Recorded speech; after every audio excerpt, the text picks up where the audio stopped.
بسم اللہ الرحمن الرحیم۔ کچھ باتیں ہمارے مذہب نے ایسی ہمیں بتائیں کہ آج کے لوگ اس کو تنگ نظری کہتے ہیں، لیکن ہم آج پوری ذمہ داری سے آپ کو اللہ تعالیٰ کی بتائی ہوئی حدود بتائیں گے کہ جن سے تجاوز کرنے سے میاں بیوی ایک دوسرے پر حرام ہو جاتے ہیں۔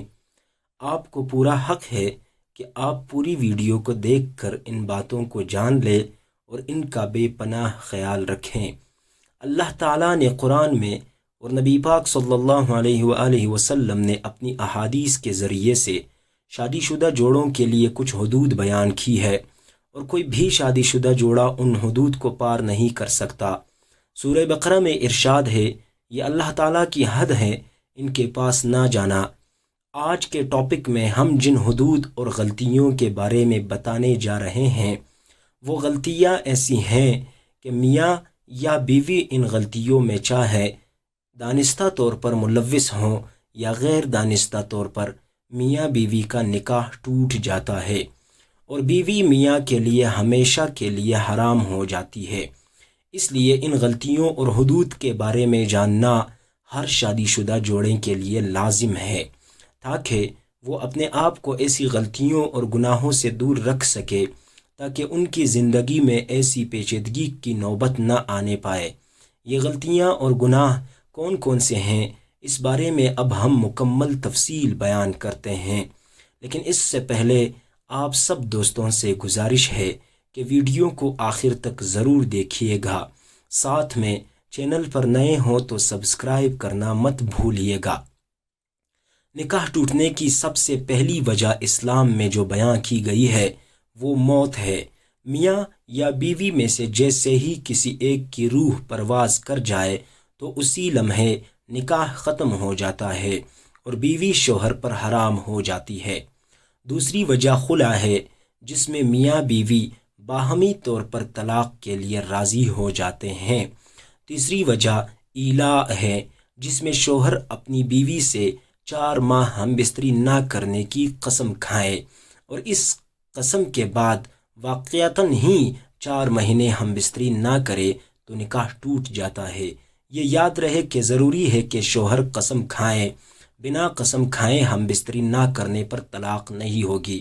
چوتھی وجہ جس سے نکاح ٹوٹ جاتا ہے وہ ہے لعان، جس میں شوہر اپنی بیوی کو زنا کرتے ہوئے دیکھ لے، اور لعان یہ ہے کہ شوہر 5 دفعہ قسم کھا کر بتائیں کہ میں اپنی بات میں سچا ہوں، اور اگر میں جھوٹ بولوں تو اللہ کی لعنت ہو مجھ پر۔ اسی طرح اگر شوہر 4 سال سے زیادہ عرصے سے غائب ہو جائے تو قاضی اس کی بیوی کو نکاح سے آزاد کر سکتا ہے۔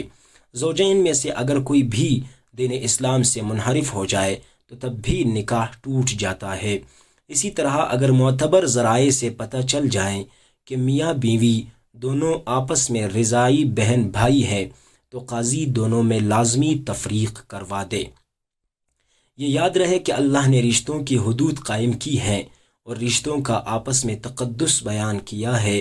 اللہ تعالیٰ نے انسان کے لیے مختلف رشتے بنائے ہیں، خون کے رشتے، دودھ کے رشتے، نکاح کے رشتے، سسرال کے رشتے، اور ہر ایک رشتے کی اپنی حدود مقرر فرمائی ہے۔ کوئی رشتے محرم قرار دیے گئے ہیں اور کوئی غیر محرم، اور مسلمان کے لیے قرآن میں یہ تعلیمات سکھائی ہے کہ کیسے زندگی بسر کرنی ہے، کس رشتے کے ساتھ کیا سلوک کرنا اور کیسا سلوک کرنا ہے۔ ہر رشتے کے اپنے اپنے حقوق مختص کر دیے گئے ہیں اور ان کی حدود بھی بتائی گئی ہیں۔ چلے بات کو نکاح کے بعد کے رشتوں میں وہ حدود بتاتے ہیں جن میں انتہائی احتیاط کی ضرورت ہے۔ اگر ان رشتوں میں ذرہ برابر بھی بے احتیاطی کی گئی تو بیوی اپنے شوہر کے لیے ہمیشہ کے لیے حرام ہو جاتی ہے، یعنی ایسا ہونے سے میاں بیوی کا نکاح ٹوٹ جاتا ہے۔ جب بیٹا 7 سال سے اوپر کا ہو جائے تو چاہیے کہ وہ ماں کے ساتھ نہ سوئیں، اور اسی طرح بیٹی جب 7 سال سے اوپر کی ہو جائے تو وہ اپنے باپ کے ساتھ نہ سوئے۔ یہ شرعی حکم ہے، اسی لیے اس کی پابندی بہت ضروری ہے۔ شریعت نے یہ احکام اس لیے نافذ کیے ہیں کہ اگر ان احکام کی پاسداری نہ کی گئی تو اس کا نتیجہ بڑا خطرناک ہے۔ اسی طرح جب بیٹی 9 سال کی ہو جائے تو باپ کو چاہیے کہ اسے پیار کرنے میں احتیاط کرے۔ باپ کو چاہیے کہ اگر وہ پیار کرنا بھی چاہیں تو صرف بیٹی کے سر پر ہاتھ پھیرے، بوسہ لینا ہو تو وہ بھی سر پر بوسہ لے۔ اسی طرح باپ کو چاہیے کہ اپنے جسم کو بیٹی کے جسم سے دور رکھیں، کیونکہ اگر یہ اختیار نہ برتی گئی اور کہیں باپ نے بیٹی کو ایسے پیار کر لیا کہ باپ کی شہوت یا بیٹی کی شہوت ابھر گئی تو اس صورت میں اس شخص کے لیے اپنی بیوی یعنی اس کی بیٹی کی ماں ہمیشہ کے لیے حرام ہو جائے گی اور اس کا نکاح ٹوٹ جائے گا۔ اور یہ حکم ماں اور بیٹے کا بھی ہے، اس لیے ہماری اپنی بہنوں سے گزارش ہے کہ وہ بھی اپنے بیٹوں سے پیار کرنے میں احتیاط برتیں، احکام شریعت کے مطابق ان کو اپنے بستر سے اور اسی طرح بہنوں کے بستر سے دور کریں۔ آج کل دین سے دوری اور اسلامی تعلیمات کو نہ سیکھنے کی وجہ سے پہلے لاڈ پیار میں بچوں کو بگاڑا جاتا ہے، ان کو ان کی حدود نہیں بتائی جاتی اور پھر بعد میں رونا رویا جاتا ہے جو بے سود ہوتا ہے۔